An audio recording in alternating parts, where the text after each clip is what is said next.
সে তার ফেসবুকে স্ট্যাটাস দিয়েছিল হাদিকে হত্যা করেছে মির্জা আব্বাস।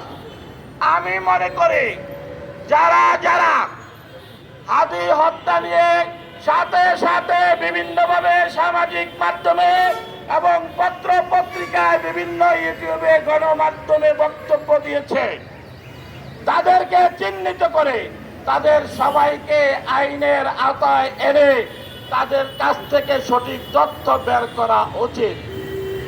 অনেক কল্পনা শুনেছি ওসমান হাদির হত্যা নিয়ে।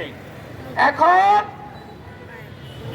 যখন দেখলাম ভারতে ওসমান হাদি হত্যার আসামি ফয়সাল এবং আলমগীরকে গ্রেফতার করা হয়েছে, বাংলাদেশে পাঠানোর প্রসেস শুরু হয়েছে, যারা হুমকি করেছিল তারা দেখি যে এখন চুপ। তারা এখন চুপ কেন?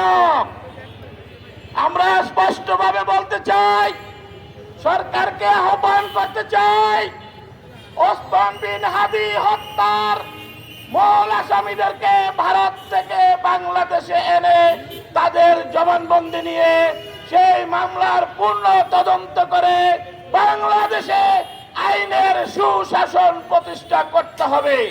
অর্থাৎ মূল আসামিদের জবানবন্দি মোতাবেক ওসমান হাদি হত্যা মামলার পূর্ণ তদন্ত করে ন্যায় বিচার প্রতিষ্ঠা করতে হবে। সবাইকে